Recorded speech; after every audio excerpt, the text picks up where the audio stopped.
Welcome to the online ultrasound tutorial for Penn State's Anatomy and Physiology courses.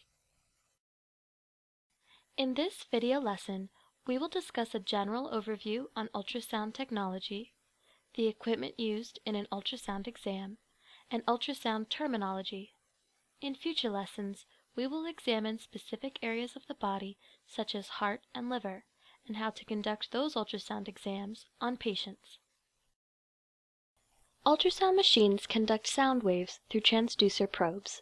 These waves travel from the probe into the body, bounce off of body tissues and structures, and reflect back to the probe. The probe contains specialized crystals to send and receive high-frequency sound waves. The sound echoes that return to the probe are translated into a picture by a computer. The computer projects a grayscale image onto the screen. The frequency of the sound waves emitted from the probe determines how clear the image is, or how deep into the body cavity they can reach. Sound waves are energetic waves, and although they are safer than other imaging technology, if used for too long, ultrasound waves can be harmful.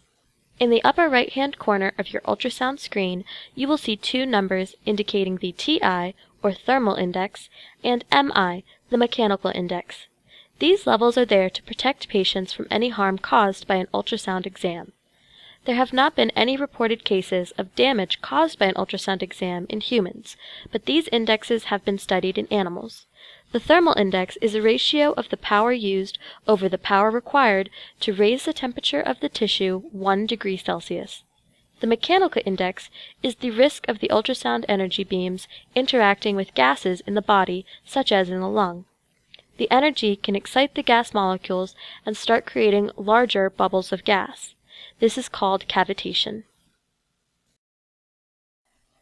To keep MI and TI levels low, we ask that once you have found the organ or tissue you are looking for, freeze the image on screen by pressing the freeze button on the console. You may then remove the probe from the patient's skin while you examine the image further. When performing the ultrasound exam, there are a few accessories you will need to have prepared. Ultrasound gel is used to ensure there is no air between the probe and the skin and enhances the sound waves traveling to and from the probe. Use a generous amount during the ultrasound exam to ensure your images will appear properly on the screen. If you use too little gel, your image may be dark gray or black. Provide your patient with a pillow and blanket to lay on. A sheet may also be provided if they would like some privacy. Once the exam has finished, you may use dry paper towels to wipe off the transducers. The patient should also use dry paper towels to wipe off themselves. Using a notebook, record any observations you have made during your exam. If you have the permission of the patient, you may also use a cell phone or camera to take pictures of the images on screen. Due to the large amount of student use, we cannot store and send pictures via the ultrasound machine. Transducers come in many shapes, sizes, and are designed for specific functions. There are 3 transducers that are used in this lab: the 3S phased array probe, the 4C curvilinear probe, and the 12L linear probe. Each probe will emit a different frequency of sound, optimized for the area of the body on which it will be used. A low-frequency probe, such as the 4C curvilinear probe, will be used during abdominal ultrasound scans. It has a low frequency, which allows for greater depth but a lower resolution. It also has a wide footprint, allowing it to scan larger areas of the abdomen. In contrast, the 3S transducer probe has a higher frequency range. This produces higher resolution images, but means sound waves do not travel deep into the body. With a small footprint, the probe can send sound waves between ribs, making it the optimal probe for cardiac ultrasounds. Lastly, the 12L transducer probe emits the highest sound frequency. While the images are much clearer than other probes produce, it cannot transmit sound waves deep into a cavity.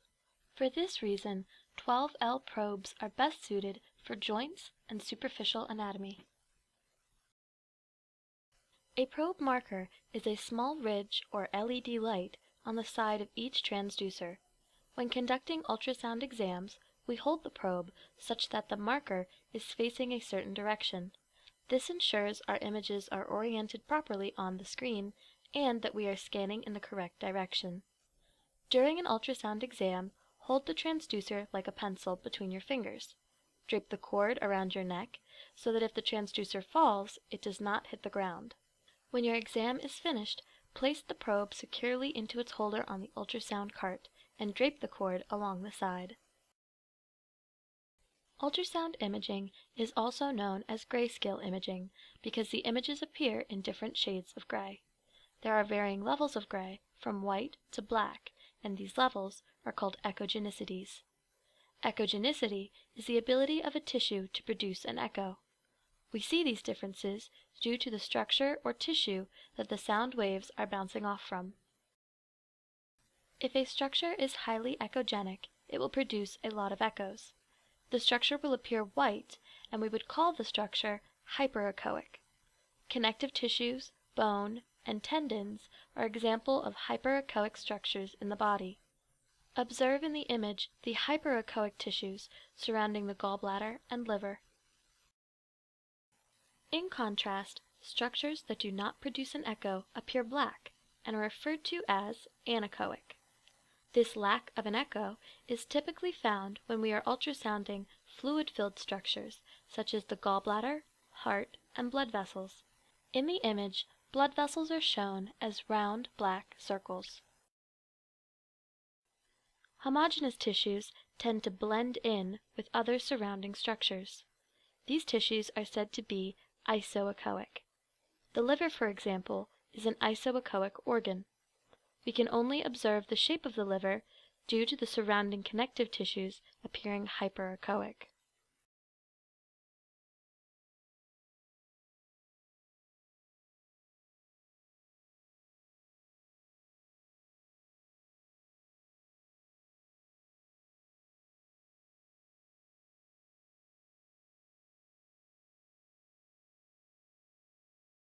Lastly, organs that are dense will appear dark gray or hypoechoic.